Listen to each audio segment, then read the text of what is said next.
어제 토요일 날 하루 종일 주님의 임재, 또 주님의 영광, 또 이 단어들을 계속 묵상하면서 참 갈급했습니다. 물론 지난 제가 현대그룹을 그만두고 오산의 기도원에서 2년 동안 토굴에서 기도하고 과감하게 신학을 시작할 때부터 제 마음속에 늘 있었던 그 갈급함, 주님의 임재, 주님의 영광을 맛보고 또 그 임재와 영광을 선포하고 마지막 때에 예수 그리스도 오심을 준비할 수 있는 종으로 써달라는 그 기도는 지금도 계속되고 있습니다. 그래서 늘 주님 앞에 갈급하고 또 회개하고 또 주님의 영광을 추구하는 그런 종 중에 한 사람이 접니다. 사실 오늘날의 교회들이 이 갈급함, 이 영적인 목마름, 그 예수님을 찾고 또 찾고 하나님의 영광을 추구하는 이런 목마름들이 많은 교회들 가운데서 사라졌다, 그렇게 제가 생각합니다.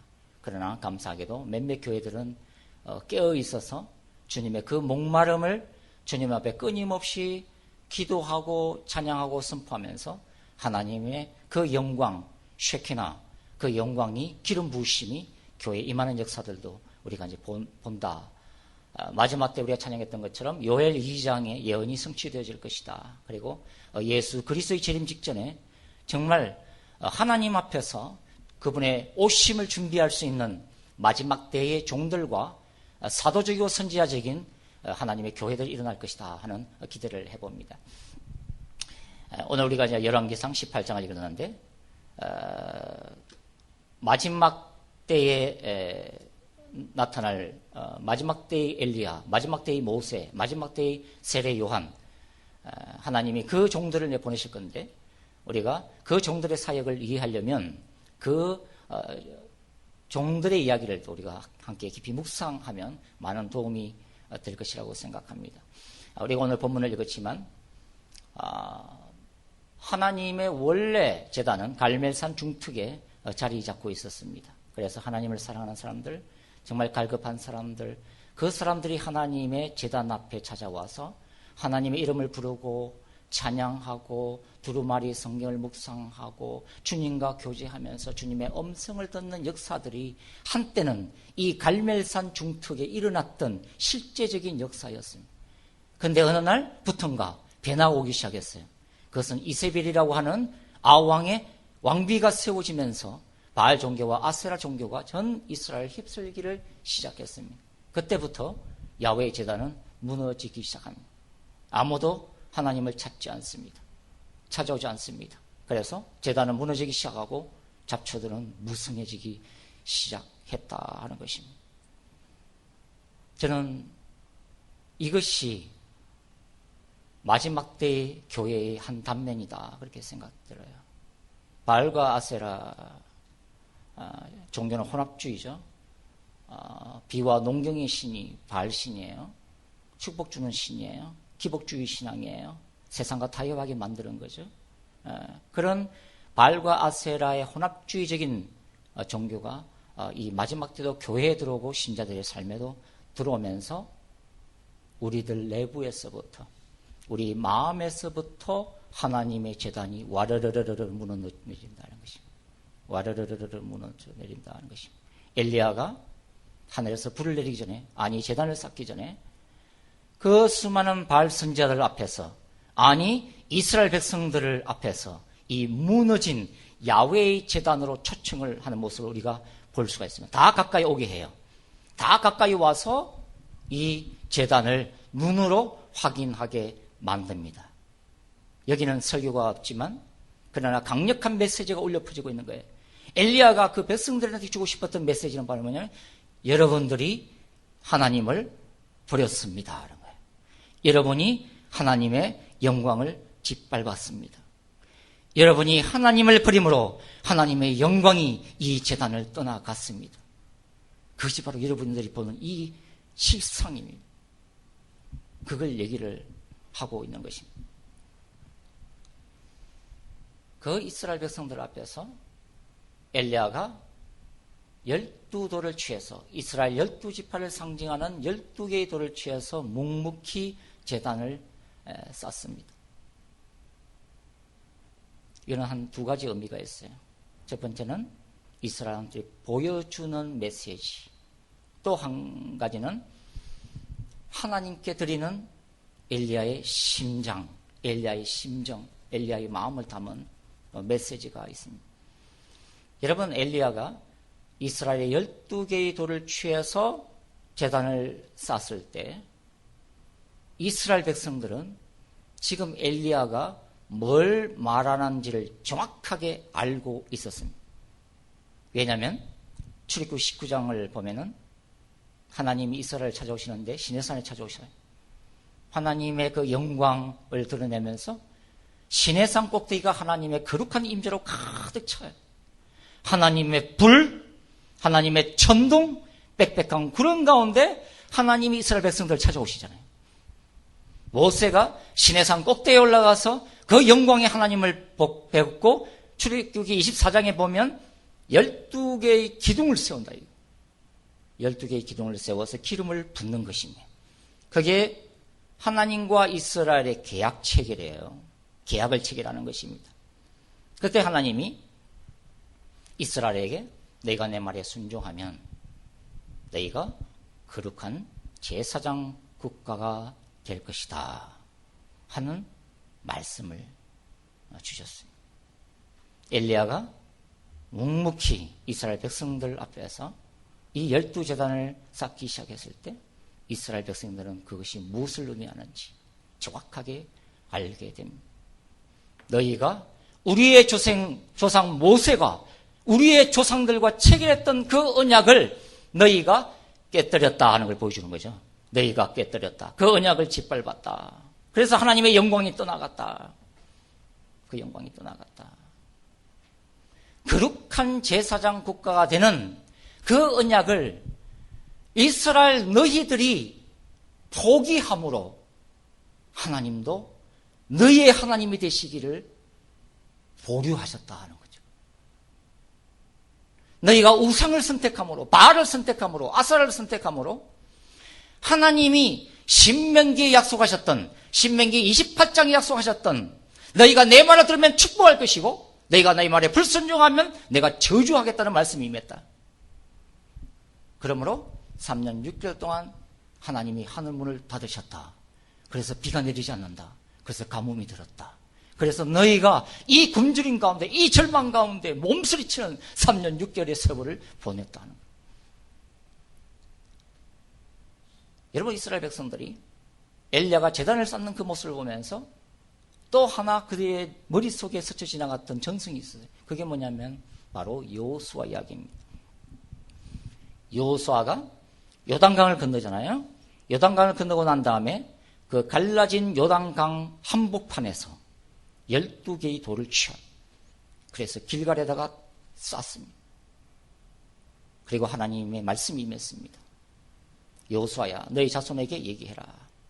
먼 훗날 너희의 자손들이 이곳에 와서 왜 이 길갈에 이런 하나님의 제단이 있는 것입니까? 라고 묻거들랑 내가 너희 이스라엘 백성들을 어떻게 홍해를 건너게 했는지, 내가 너네들을 어떻게 도와서 요단강을 기적적으로 건너게 했는지 그들에게 말해라. 나는 이스라엘뿐만 아니라 열방의 능력으로 권능으로 영광받을 하나님임을 선포하고 가르쳐라. 그 자손들이 누굴까요? 바로 이 사람들이죠. 엘리야가 이 묵묵히 단을 쌓는 그 앞에 모여있는 이스라엘 백성들이 바로 그 자손들이었다 하는 것입니다. 이스라엘 속에 들려졌던 또 하나의 메시지는 하나님이 우리의 조상 여호수아와 우리의 조상들을 요단강을 건너게 하셨다. 그것은 인간이 할 수 있는 일이 아니다. 여리고가 무너지는 것이 인간이 할 수 있는 일이겠느냐. 하나님이 하셨다. 전능하신 하나님이다. 그러나 너희는 그 전능하신 하나님을, 홍해를 가르고 요단강을 가르고 여리고를 무너뜨리는 능력의 하나님을 끝까지 신뢰하지 못하고 먹고 사는 문제 때문에 바알을 선택했다. 그 아무것도 아닌 우상을 너희가 선택했다. 그 속의 역사는 사단을 아느냐? 사단의 경관진들이 나의 거룩한 성전을 다 더럽혔다. 너희 속에 있는, 심령 속에 있는 제단이 사단의 더러운 것들로 가득 차 있다. 너희가 길갈의 제단을 잊어버렸다.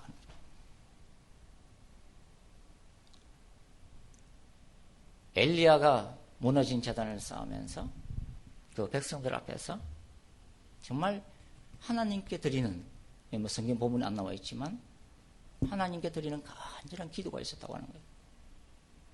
그것이 뭐냐면, 하나님, 제가 이 패역한 이스라엘을 위하여, 하나님의 영광을 짓밟은 저 이스라엘을 위하여 제가 모세가 되겠습니다.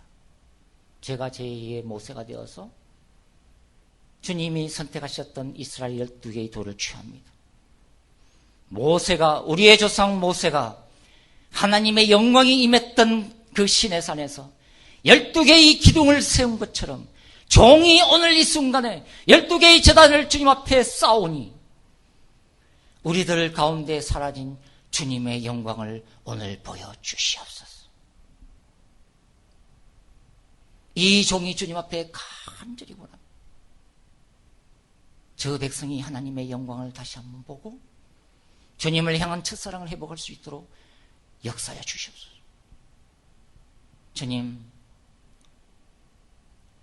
제가 이 순간에 여호수아가 되어서 길갈에, 아니 이 갈멜산에 12개의 돌을 취하여 제단을 쌓습니다. 요단강을 가르셨던 하나님, 다시 찾아와 주십시오. 그래서 그분만이 하나님의 백성들을 먹이시는 하나님이시면, 우리는 날마다 먹고 사는 것 때문에 걱정하지만 그 모든 것들을 하나님만이 책임지시는 주님이심을 알게 하옵소서. 알게 하옵소서. 저는 이것이 엘리야가 그 이스라엘 백성들 가운데 12돌을 취해서 제단을 쌓으면서 하나님께 드렸던 엘리야의 간절한 기도라고 생각합니다. 저를 포함해서 정말 주님의 임재가 가득 차면, 우리가 주님의 영광을 보기 시작하면 누가 가르치거나 누가 설명하거나 누가 설득하거나 할 필요 없이 우리는 하나님 앞에서 내 내면의 세계 가운데, 우리 내면 가운데 무너진 야훼의 제단을 우리는 직시하게끔 되어 있다는 것입니다. 내가 정말 주님을 사랑한다고 얘기하고 주님을 잘 믿는 성도라고 자부하지만 과연 우리 마음의 동기가 주님의 영광 앞에 서면 우리 속에 있는 추악한 지약들이 하나님 앞에서 노출이 되기 때문에 우리가 우리 자신들을 알게끔 되었다, 그런 얘기예요. 제가 예전에 뭐 길게 이제 설교하면 안 되지만 부목사 사회 갈 때 청년들 데려오서 한 100명이거든요. 기도원에 올라갔거든요. 기도원에 올라가서 매 집회 제가 이제 말씀을 전하는데, 낮에는 청년들 모임을 스몰 그룹으로 해서 바이블 스터디 이제 하고 하는데요. 그러니까 낮에는 리더들한테 다 맡기고, 저는 낮에는 산에 올라가거든요. 기도원 뒤에 산에 올라가서 능력을 받아야 되니까 하나님 앞에 엎드려서 하나님 불을 주세요. 하나님 불을 주세요. 오늘 집회할 때 애들이 방언 다 터지고 환상 다 보게 하고 또 말씀이 그냥 임해서 말씀이 삶을 변화시킬 수 있도록 먼저 저한테 능력을 부어주세요. 그렇게 이제 기도를 원래 하는데, 그날도 이제 올라왔어요. 바위 틈에 자리 잡고서 기도를 간절히 하는데 성령이 임하셨어요. 성령이 강하게 임했거든요. 그런데 제가 원래 원했던 것은 성령의 불이었어요. 성령의 불로 태움받는 거죠. 왜 성령의 불을 저는 사모하냐면 찰스 피니가 받았거든요. 미국의 제2차 각성운동을 일으켰던 찰스 피니가 변호사 때 27, 28살 때 변호사 그 안방에서 있을 때 하나님이 임재가 가득 찾아왔거든요. 그러면서 하나님의 불이 임하는데 마치 강한 전류와 같이 머리 끝에 발끝까지 스치고 지나가면서 하나님의 그 놀라운 사랑의 불이 휩쓸고 지나간 거예요. 찰스 피니에게.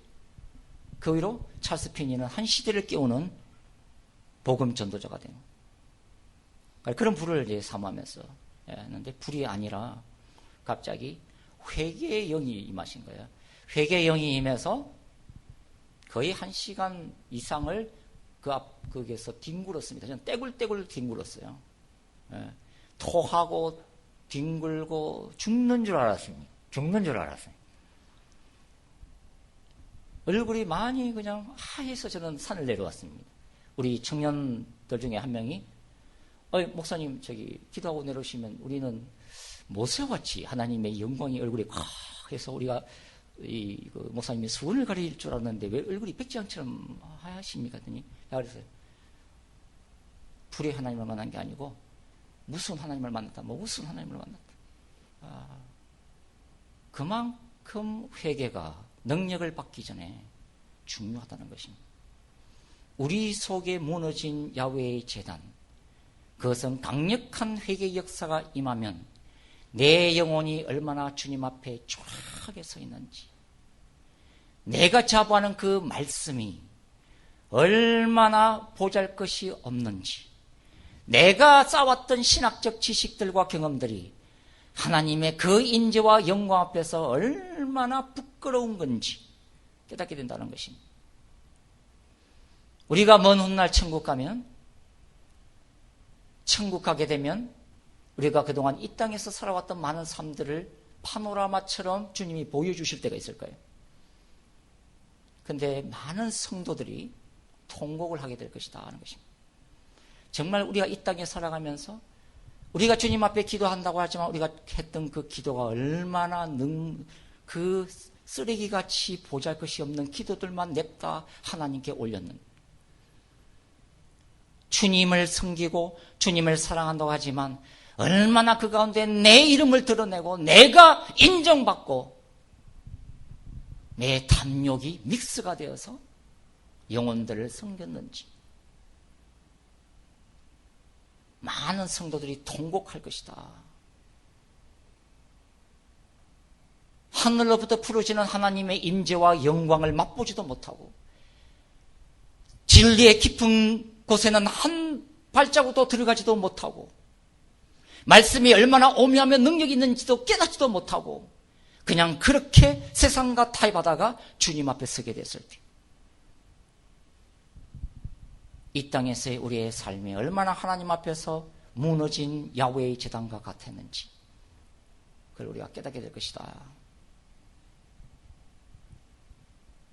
우리 심령 속에 무너진 야훼의 제단이 다시 한번 수축될 수 있도록 그런 깨달음들이 우리 가운데 있기를 주님 여러분 축원드립니다. 여러분, 바알의 선지자들이 불이 내리도록 막기도 하잖아요. 그런데 불이 내려왔나요? 안 내려왔어요. 이제는 엘리야 차례가 된 거예요. 엘리야가 제단을 쌓습니다. 자, 제단을 쌓는데 참 상식적인 밖에 일을 하죠. 자, 성경을 보겠습니다. 자, 열왕기상 18장. 자, 성경 보십시오. 열왕기상 18장 33절부터 35절 말씀 우리 같이 읽겠습니다. 33절로 35절 말씀 같이 읽을게요. 시작. 또 나무를 버리고 송아지의 각을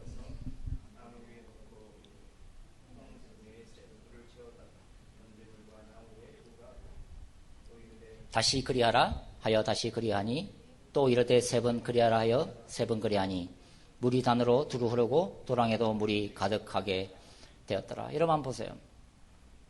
제단을 쌓는데 그냥 불로도 번제물을 태우기가 힘들어요.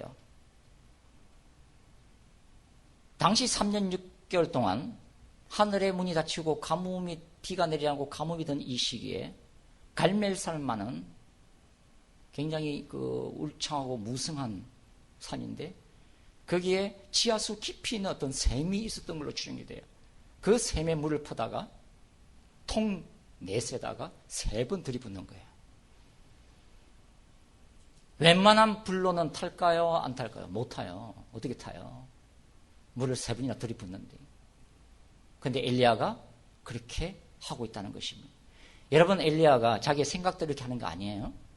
엘리야는 하나님 앞에 기도한 거예요. 하나님, 갈멜산에 다 모은 다음에 제단을 쌓을 때 제가 어떻게 해요? 하나님 말씀하세요. 엘리야야, 통 넷에다가 물을 3번 부어라. 1번 아니에요? 아니다. 3번이다. 2번 아니에요? 아니다. 3번이다. 알겠습니다.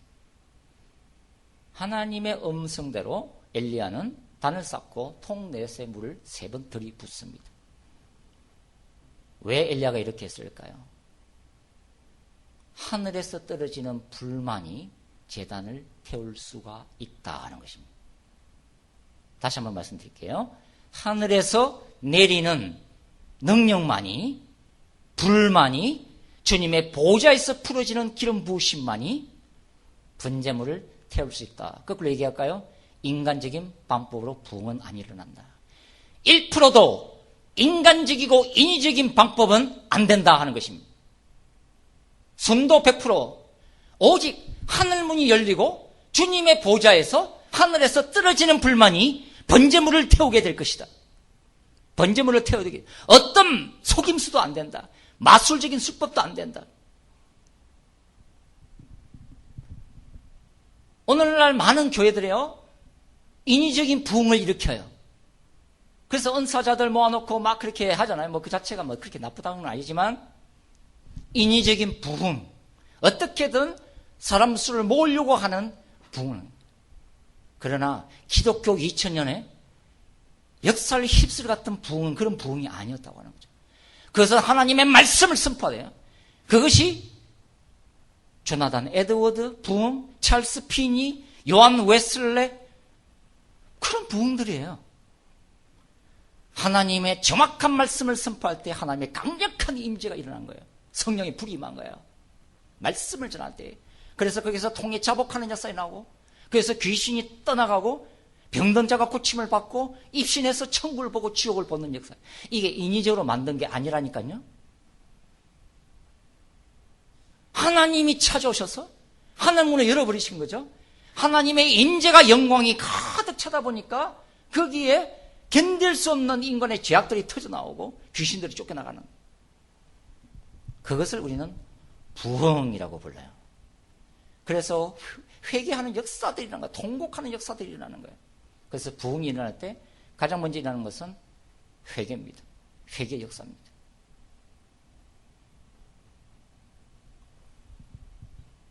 하늘에서 오는 불만이 부흥을 일으킬 수가 있는 것입니다. 우리가 잘못 생각하고 있는 거예요. 그래서 우리는 하나님 앞에서 엎드려서 기도해야 되는 거예요. 하나님, 하늘로부터 오는 부흥을 주십시오. 그 불을 주십시오. 주님이 직접 우리를 방문해 주십시오. 그리고 우리를 터치해 주세요. 갈급합니다. 주님을 초청합니다. 성령님을 초청합니다. 우리의 갈급한 심령에 하나님의 영광을 보이소서. Show me your glory. 하나님의 영광을 보이소서. 모세에게 보이셨던 것처럼, 엘리야에게 보이셨던 것처럼, 마가의 다락방에 제자들에게 보이셨던 것처럼 하나님의 영광을 보이소서. 하나님의 영광을 보이소서. 그런 기도가 필요한 것입니다. 여러분, 하나님은 하나님이 하세요. 저를 한번 따라서 하세요. 하나님은 오직 그분만이 하실 수 있는 일들을 우리 가운데 행하심으로 그분 스스로 영광을 받으신다. 하나님이 하시고, 하나님이 능력을 행하시고, 하나님이 영광을 보여주시고, 하나님이 영광을 받으시는 거예요. 여러분, 엘리야를 하나님의 일에, 하나님의 열심에 특심한 선지자, 또 하나님의 영광에 목마른 선지자, 그래 불러요. 엘리야가 무너진 제단 앞에서 그런 거룩한 분노가 일어납니다. 하나님의 영광이 짓밟혔기 때문에 엘리야는 그렇게 가슴이 아픈 거예요. 엘리야 자신이 늘 하나님을 목말라 했고, 엘리야 자신이 하나님을 추구했고, 엘리야 자신이 하나님을 날마다 만났고, 엘리야 자신이 하나님의 임재 가운데 있었고, 날마다 엘리야가 하나님의 영광을 받기 때문에 그 영광이 없는 삶, 그 임재가 사라져버린 현실을 견디지 못하는 거예요. 저를 포함해서 참 슬픈 현실인 것입니다. 예배가 이렇게 맥 빠지는 예배가 사실은 아니거든요. 정말 주님을 만나고 신앙생활 한다는 게 그렇게 맥 빠지고 힘없고 지친 몸을 질질 끌고 가서 한 시간을 채우는 그런 게 아니었거든요, 원래가. 초대교회가 그런 예배를 드린 건가요? 아니고요. 그들은 날마다 주님이 찾아오셨거든요. 만져주시고 영광을 선포하고 천국의 영광을 보고, 그래서 그들이 순교하기까지, 골로새에서 사자밥이 되기까지 왜 찬송하면서 죽었겠어요? 그들의 삶 가운데 주님의 영광을 맛보았기 때문에, 무엇과도 바꿀 수 없는 영광. 그들이 예배 가운데 주님의 임재를 늘 경험하면서 살았기 때문에. 저는 그 시절이 너무 부러운 거예요. 사람은 다 죽음을 두려워합니다. 죽는 거 안 두려워합니다. 어떻게 사자배밥이 되는 그 앞에서도 찬송하면서 죽어가냐 이거야. 뭐가 그런 일을 가능하게 만들었는가? 하나님의 영광이 찾아왔다는 거예요. 그들의 삶 가운데. 주님의 임재가 그들 삶 가운데 늘 있었기 때문에 그들은 이미 하늘의 영광을 받잖아요. 천국의 영광을 받잖아요. 그 영광이 이 땅에서 죽을지언정 주님을 부인하는 것을 거부하고 기꺼이 순교의 길을 택한 거예요. 그런 것들이 우리 교회에 이 마지막 힘없고 능력 없고 임재 없는 많은 교회들에 쏟아지는 역사의 길을 추구합니다. 그걸 우리가 사모하면서 해요. 마지막 때는 교회들이 깨어나고 하나님이 찾아오실 겁니다. God's visitation, 하나님의 방문이에요. 하나님의 방문입니다. 직접적으로 방문하시는 거예요. 여러분 오늘 엘리야 제단을 한번 보세요. 하나님이 엘리야에게 제단을 어떻게 쌓을 건지를 말씀하셨어요. 그 다음에 엘리야는 그 바알 선지자들 앞에서, 이스라엘 백성들 앞에서 기도할 차례예요. 하나님이 말씀하셨다는 것과 내가 말씀대로 순종한다는 것은 다른 차원입니다. 내가 말씀을 알고 있다는 것과 이 말씀대로 살아간다는 것은 전혀 세퍼레이트 됩니다. 하나님이 엘리야에게 말씀하셨지만 엘리야가 바알 선지자 앞에서 불이 떨어지기를 기도하는 것은 다른 차원입니다. 그것은 용기가 필요한 것입니다. 왜냐하면 하늘에서 불이 떨어지지 않으면 엘리야는 죽임을 당하기 때문에. 만일 기도했을 때 하늘에서 불이 떨어지지 않으면 엘리야가, 죄송하게도 엘리야가 바알 선지자한테 쳐 죽임을 당합니다. 그 두려움은 여전히 있습니다. 그럼에도 불구하고 하늘에서 불이 떨어지기를 기도해야 합니다. 그런데 엘리야는 그것을 순종합니다. 우리는 많은 경우에 큰 믿음을 요구합니다. 큰 믿음, 하늘의 능력을 이끌어낼 수 있는, 보좌에 있는 기사와 표적들을 행할 수 있는 그 능력을 이 땅에 이끌어낼 수 있는 큰 믿음. 그런데 이 큰 믿음은 어느 날 갑자기 생겨나는 것이 아닙니다. 여러분, 엘리야는 이미 그리 시내가에서부터 사라와 과부의 집을 거쳐서 이 일을 감당할 수 있는 연단을 받았음을 기억하십시오. 여러분, 그리 시내가에서 아침 저녁으로 까마귀가 정확하게 날라옵니다. 날씨가 좋은 날은 뭐 그렇다 하더라도 비가 내리는 날은요, 까마귀가 올까요? 안 올까요? 왔겠죠. 상황이 어떻게 됐든지, 우리의 삶의 자리가 어떻든지 하나님은 늘 신실하게 응답하시는 그 하나님을 엘리야는 그리 시내가에서 훈련받습니다. 엘리야라고 처음부터 믿음이 커요? 아니에요. 나중에 우리가 한 장만 더 넘기면 19장에 가면 이세벨이 죽이 됐을 때 주랭랑을 치잖아요. 그 불을 내렸던 이 위대한 선지자가, 그래서 팔레스틴 저 남단 브엘세바까지 도망을 한다. 그것도 부족해서 광야로 끌어 들어가서 로뎀나무 밑에서 하나님 저 주세요. 저 아무것도 아닙니다라고 얘기하잖아요. 그러니까 엘리야도 우리와 똑같은 거예요. 중요한 것은 훈련을 받았다는 것입니다. 그리 시내가에서 신실하신 하나님, 내가 하나님 앞에 불을 구하면 하나님은 그리 시냇가에서 아침 저녁으로 정확하게 까마귀를 보내서 응답하신 그 하나님이 나한테 불을 보낼 것이다. 이게 어느 날 갑자기 생기겠어요? 아니라고 하는 것입니다. 그래서 우리에게 훈련이 있는 것입니다. 우리에게 고난이 있는 거예요. 우리에게 연단이 있는 것입니다. 그래서 우리가 광야를 걸어가는 거예요. 그래서 때로는 자빠지고 넘어지고 깨어지고 자존심마저 상하고 너무 내가 생각해도 한심하고 그런 세월들을 거치게 되는 것입니다. 그런 가정 가운데 하나님을 알아가는 거예요. 하나님이 쓰실 거예요. 훈련시켜서 쓰시는 것입니다.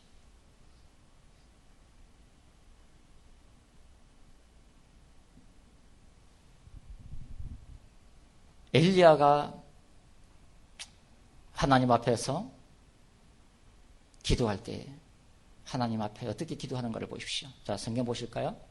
한번 보세요. 36절부터 36절, 37절 36절, 36절과 7절 같이 있습니다. 시작. 저녁 소재 드릴 때 이르러 선지자 엘리야가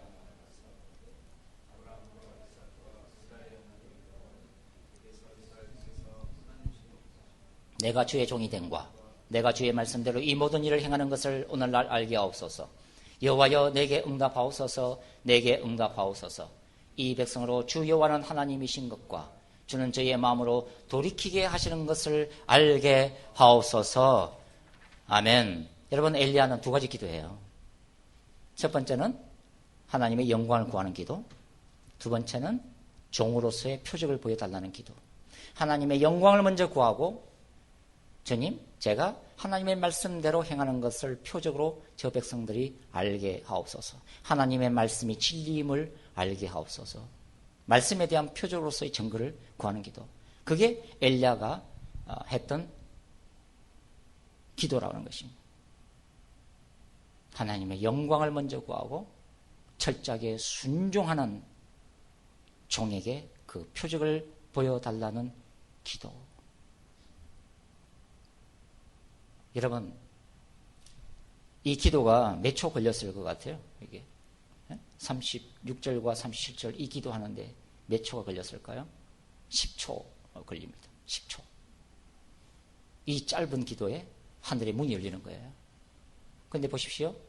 이 엘리야의 기도는요, 짧고도 가장 긴 기도예요. 짧으면서 가장 길었던 기도. 왜 그러냐면 엘리야의 삶 자체가 기도하는 삶이었거든요. 그리 시냇가에서부터 사라밧 과부의 집에 기거하는 그 동안 엘리야는 하나님 앞에서 기도하고 울고 기도하고 그런 세월을 보냈습니다. 왜냐하면 엘리야가 부름받은 목적이 있거든요. 엘리야가 처음 부름받았을 때 그 부르심, 콜링, 해야 될 일, 데스티니. 엘리야가 하나님 앞에서 삶과 사역이 주어진 그 목적이 뭐냐면 바로 갈멜산 사역이에요. 엘리야는 이거 하나를 위해서 부름을 받은 거예요. 사람마다 다 비전과 사역이 틀리잖아요. 모세의 사역은 뭐예요? 모세는 애굽의 바로에서 이스라엘 백성들을 출애굽시켜서 36년 동안 광야에서 케어하는 것이 모세의 사명이었잖아요. 여호수아의 사명은 모세의 사명이 끝난 다음에 가나안 정복 전쟁을 이끄는 게 여호수아의 사명이었잖아요. 사람마다 다 사명이 있어요. 다 틀리잖아요. 엘리야의 사명은 갈멜산에서 영적 부흥을 일으키는 거예요. 그러니까 엘리야가 하나님을 만났을 때 이 부르심을 받은 거예요. 엘리야야, 내가 너를 부른 목적이 뭔지 아니? 나는 너를 통해서 갈멜산에 부흥을 일으킬 것이다. 나를 떠난 내 백성들을 영적인 부흥으로 내가 회복시키실 것. 그때부터 엘리야는 그리 시냇가에서 사라밧 과부의 집에서 끊임없는 이 갈멜산에서의 영적 부흥, 영적 대각성을 놓고서 그렇게 기도한 사람이에요. 하나님, 부흥을 주십시오. 하나님이 세우시는 그때 하나님의 방법대로 이 민족에게 부흥을 보내소서. 제가 그렇게 쓰임받는 종이 되겠습니다. 하나님, 하나님의 영광이 다시 찾아오는 역사를 보게 하옵소서. 이스라엘 백성들 가운데 회개 역사가 일어나는 것을 보게 하옵소서. 그 오랜 세월에 그 기도가 바로 갈멜산에서 일어난 엘리야가 했던 기도예요. 그리고 불이 떨어져요. 불이 떨어져요. 즉각적으로 불이 떨어집니다. 그리고 이스라엘 가운데 회개 역사가 일어나요. 자, 39절 볼게요. 마지막으로. 또 세례시도 해야 되니까. 39절 같이 읽습니다. 시작. 모든 백성이 보고 엎드려 말하되 여호와 그는 하나님이시로다. 여호와 그는 하나님이시로다. 여러분 이 구절을 자세히 보세요. 모든 백성이 보고 엎드려라고 되어 있죠. 엎드려. 이 히브리 단어는 어떤 뜻이냐면요. 얼굴을 땅에 대고 예배자의 자세로 완전히 포복하다 뜻입니다. 왜 이 구절이 여기에 중요하냐면요. 이 사람들은 바알 앞에 엎드렸던 사람들이에요. 아세라 우상 앞에 납작 엎드렸던 사람들이에요. 우상을 숭배했던 사람들이에요. 하나님의 영광이 임할 때 이스라엘은 참된 예배자로 회복됩니다. 참된 예배자로 주님의 영광 앞에서 얼굴을 땅에 대고 그분 앞에 엎드립니다. 그리고 이렇게 고백해요. 야훼 그는 하나님이시로다. 야훼 그는 하나님이시로다. 하 엘로힘 그 하나님, 유일하신 하나님인 뜻이에요. 신앙 고백이에요. 하나님만이 하늘과 땅에 영광 받으실 유일하신 지존자이십니다. 아멘. 하나님만이 우리 가운데 예배 받으실 지존자이시며 예수 그리스도만이 우리의 왕 되시며 우리의 삶을 다스려 주시옵소서. 이게 회개의 역사예요. 세상을 향했던 눈길을 돌려서 주님께 포커스를 맞추는 것. 세상을 사랑했던 눈길을 돌려서 예수님만을 바라보는 것. 세상을 의지했던 그 의지를 오직 하나님만 의지하는 결단의 순간. 그것을 우리는 스피추얼 리바이벌, 영적 부흥, 영적 대각성이라고 부릅니다. 역사가 일어난 거죠. 갈멜산에서 역사가 일어난 것입니다. 여러분 나중에 계시록 11장을 읽어보면 제가 길게 얘기 안 하겠습니다. 두 증인이 기록되어 있는데 예수 그리스도의 재림전에 나타날 두 증인들의 기록이 예언이 되어 있습니다. 마지막 때의 모세들이 일어날 거예요. 마지막 때의 엘리야들이 일어날 것입니다. 마지막 때의 세례 요한들이 일어날 것입니다. 그들의 삶 가운데서 훈련받고 하나님의 그 마음, 아버지의 마음으로 충만한 종들이 일어나서 예수 그리스도의 재림을 준비하게 될 거예요. 지금은 그것을 준비하는 때예요. 적 그리스도도 오지만 하나님은 두 증인을 준비하십니다. 그게 제 책 두 증인이 온다 핵심이에요.